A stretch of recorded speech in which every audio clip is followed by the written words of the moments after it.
दिल्ली में एक तो DSSB के द्वारा वैकेंसीज निकाली जाती हैं, एक समय समय पर वो कुछ गेस्ट टीचर के तौर पर कुछ कॉन्ट्रैक्ट बेस्ड टीचरों को भी हायर कर लेते हैं अपने यहां पर, जिनको वो अपने तरीके से उनके वेतन इत्यादि वेतन भत्ते जो भी हैं वो अलग से तय करते हैं। फिर उसके बाद में अलग परमानेंट वैकेंसीज वो लोग निकालते रहते हैं।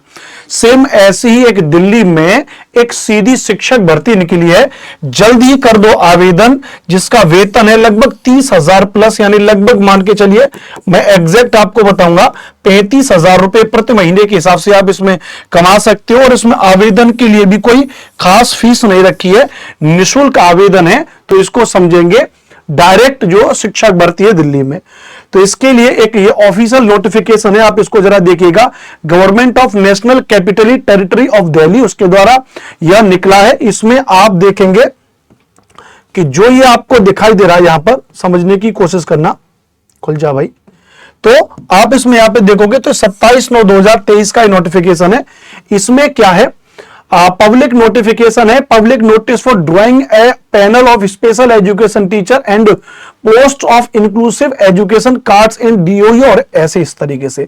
मतलब क्या, इसमें समझने की कोशिश करना कि उन्होंने वैकेंसीज निकाली हैं, कितनी वैकेंसीज निकाली है। तो सबसे पहले आप समझना यहां पर कि एक तो TGT सोशल साइंस, माफ करिएगा TGT special education teacher 116 vacancies हैं, PGT special education teacher 19 vacancy है, और रिसोर्स सेंटर कोऑर्डिनेटर की 12 वैकेंसीज हैं। लगभग आप देखोगे तो 19, एक 20 और 10 30 और एक 31 और 6 आप देखेंगे 37 और 10 47, मतलब 147 के आसपास पोस्ट हो गई। लेकिन पहले आप मेरी बात को समझिए, आप इनको 147 पोस्ट ना समझे, ये आपके लिए बहुत अच्छा मौका है, क्योंकि ये क्या भैया, ये समझने की कोशिश करना, गेस्ट टीचर की वैकेंसी है, कॉन्ट्रैक्ट बेस्ड टीचर है।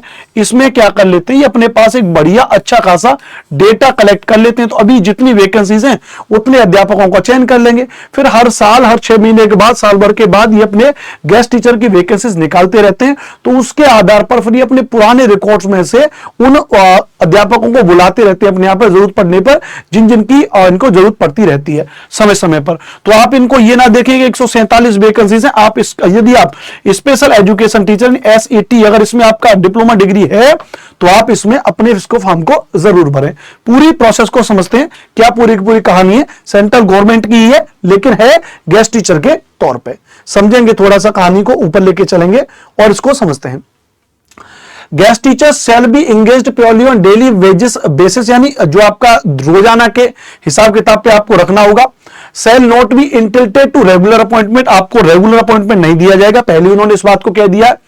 यह जो है भैया, और ना ही आप किसी चीज को लेकर के, सैलरी को लेकर के, अलाउंसेस को लेकर के, लीव्स को लेकर, फैसिलिटीज को लेकर के, अदर बेनिफिट को लेकर के आप जो है कोई क्लेम नहीं कर सकते। जस्ट लाइक रेगुलर टीचर की तरह आप नहीं कर सकते, क्योंकि कई बार देखने को होता है कि गेस्ट टीचर ही केस कर देते हैं। जैसे EMRS को लेकर के हुआ उत्तराखंड हाईकोर्ट में, EMRS को लेकर के वहीं के जो कॉन्ट्रैक्ट बेस्ड एम्प्लॉय थे उन्होंने जाकर के केस कर दिया, भर्ती प्रक्रिया में अड़चन पैदा हो गई। तो उन्होंने साफ यहां पर कह दिया कि अब आप ऐसा नहीं करोगे, ये उन्होंने नोटिफिकेशन में साफ कह दिया, किसी भी प्रकार का कोई भी court case regarding salary and regularization नहीं होगा आपका। पूरी की पूरी कहानी है यहां पे अगर हम देखेंगे तो यह जो वैकेंसीज है, अब ये तो होगी नंबर 1। पहला डाउट क्या हो गया, पहला डाउट हो गया कि वैकेंसी PGT में, स्पेशल एजुकेशन में, TGT में और रिसोर्स कोऑर्डिनेट सेंटर की वैकेंसीज निकली हुई है। अच्छा, अब कितनी निकली हुई है वो हमने बता दी। इसमें सैलरी क्या है, तो सैलरी को तनिक यहां पे समझना। सैलरी की अगर हम यहां पे आपसे बात कर रहे हैं तो रिसोर्स सेंटर कोऑर्डिनेट के लिए 1445 रुपए पर डे के हिसाब से, PGT सेट यानी स्पेशल एजुकेशन टीचर 1445, और TGT के लिए यहां पर क्या 1403 रुपए पर डे पर है। तो पर डे में आप मान के चलिए एक संडे और सैटरडे भी अगर आप हटा दें, संडे की एक छुट्टी होती है, अमूमन आप मान के चलें कि 20 से 25 दिन आप अगर जॉब करने के लिए जा रहे हैं तो 25 मल्टीप्लाई अगर आप 1445 भी करोगे तो भी एक अच्छी खासी आपकी अमाउंट 30 से 35 हजार के बीच में आप महीने का सैलरी दिल्ली में बड़े आराम से कमा भी सकते हो। ठीक है, और ये सारी बातें, तो ये तो हो गया, वेतन हो गया, वैकेंसीज हो गई, वेतन हो गई। अब मास्टर साहब ये भी बता दो इसमें अप्लाई कैसे करना है। तो देखो, इसमें अप्लाई के लिए सीधा अगर हम यहां पर आगे चलेंगे, आगे इन्होंने मेंशन किया हुआ है। हाँ, अप्लाई से पहले ये बता दो सर, इसमें फॉर्म भर कौन कौन सकता है, उसकी योग्यता क्या है, उसकी एलिजिबिलिटी क्या है। तो अगर हम इसकी एलिजिबिलिटी को थोड़ा सा समझने की कोशिश करेंगे तो पहले तो रिसोर्स सेंटर कोऑर्डिनेटर को देखो तो मास्टर डिग्री होनी चाहिए और B.Ed होना चाहिए स्पेशल एजुकेशन में। ये है। अगर आपके पास बीएड स्पेशल एजुकेशन में नहीं है, बीएड अगर आपका जनरल एजुकेशन में भी है तो भी आप भर सकते हो, लेकिन फिर इसमें 1 year diploma in special education होना चाहिए। जो विशिष्ट शिक्षा है, जो मतलब विकलांगता के जो छात्र होते हैं उनको पढ़ाने के लिए एक विशिष्ट शिक्षा होती है, स्पेशल एजुकेशन होती है। इसमें एक आरसीआई का सर्टिफिकेट भी बनता है, रिहेबिलिटेशन कुछ ऐसे करके होता है, जो 1992 में संसद के द्वारा एक पारित किया गया था, जो उस चीजों को देखता है। तो उसका कोई आपके पास सर्टिफिकेट हो, या आपने इसके स्पेशल एजुकेशन में कोई भी सर्टिफिकेट आपके पास हो, 1 साल का डिप्लोमा, तो या तो आपके पास बीएड हो स्पेशल एजुकेशन में, मास्टर की डिग्री हो, नहीं है तो मास्टर की डिग्री, जनरल बीएड भी चलेगा, और 1 साल का स्पेशल एजुकेशन में डिप्लोमा चलेगा। तो ये आप अपनी योग्यता देख लो रिसोर्स कोऑर्डिनेटर सेंटर के लिए, है ना। अब हम बात करेंगे यहाँ पे पीजीटी की बात करेंगे, तो पीजीटी में जनरली वही वाली बात है, पीजीटी में भी देखेंगे यहाँ पे तो मास्टर डिग्री हो जाएगा आपके लिए, और आपके लिए बीएड हो जाएगा। बीएड स्पेशल एजुकेशन में नहीं है तो भी आप भर सकते हैं, इस जनरल एजुकेशन वाले भी भर सकते हैं, लेकिन 1 साल का आपके पास क्या होना चाहिए, डिप्लोमा होना चाहिए यहाँ पे। ये भी इसी में बात हो जाएगी। पीजीटी के बाद चलेंगे और आगे टीजीटी में चलेंगे, तो टीजीटी में बस वही अंतर हो जाएगा, पोस्ट ग्रेजुएशन की जगह ग्रेजुएशन हो जाएगी और बीएड हो जाएगी। स्पेशल एजुकेशन में नहीं है, जनरल एजुकेशन भी कर चलेगा, लेकिन 1 साल का डिप्लोमा आपके पास अलग से होना चाहिए। अच्छा, तो वैकेंसी निकल आई, पद निकल आए, पैसा पता चल गया मास्टर साहब, योग्यता पता चल गई। अब ये भी बता दो इसके फॉर्म को भरना कैसे, हमारी नौकरी कैसे लग जाए। तो देखो, अच्छा एक चीज और पहले, और एक और चीज यहां पे जानकारी ले लेते हैं। इसमें क्या है, देखो अब एक और बात है कि साहब इसमें मास्टर जी कोई रिजर्वेशन है या नहीं है, आरक्षण है या नहीं है, क्योंकि हमारे यहाँ पर विशेष तौर से लोग मेहनत करने से कतराते हैं। सबसे पहले उनको चाहिए आरक्षण, उनको चाहिए शॉर्टकट। मैं एक बात जीवन में और आपको बता दूं, जीवन में सफलता पाने का कोई शॉर्ट ट्रिक या हॉट ट्रिक होती नहीं जीवन में सफलता पाने की।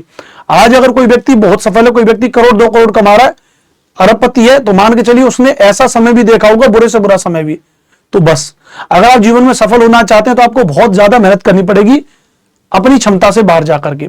तो लेकिन लोग चाहते हैं जल्दी से आरक्षण मिल जाए कुछ 4-6 साल का मास्टर साहब, बट खैर ये भी यहां पर है। तो जनरली जो रिजर्वेशन है वो उसी तरीके से, जैसे मैक्सिमम एज जो पुरुषों के लिए वो 30 साल की है, महिलाओं के लिए आपको पता है 10 साल का रिजर्वेशन हो जाएगा, 40 साल हो जाएगी। जो SC ST है 5 साल का रिजर्वेशन है, ओबीसी के लिए 3 साल का रिजर्वेशन है। कोई पर्सन विद डिसेबिलिटीज है, कोई शारीरिक रूप से विकलांगता है, तो उसके लिए 10 साल का अधिकतम से क्या हो जाएगा भैया, और जो रिजर्वेशन है। और SC ST का यदि वो बंदा तो 15 साल हो जाएगा। अगर वो बंदा ओबीसी का है तो उसको 13 साल का अलग से क्या हो जाएगा, रिजर्वेशन मिल जाएगा। ठीक है। Additional relaxation for age 10 years in case of female candidate applying for the post of TGT special education teacher. अगर कोई महिला जो टीजीटी में अगर स्पेशल एजुकेशन टीचर बनना चाह रही है तो ही उसको 10 साल का एज रिलैक्सेशन अलग से दिया जा रहा है। मतलब अगर पीजीटी की अगर मैं बात करूं तो पीजीटी में चाहे मेल चाहे फीमेल कोई भी भर रहा है, उसके लिए आयु कितनी है, 30 साल है। इस बात को याद रख लीजिएगा।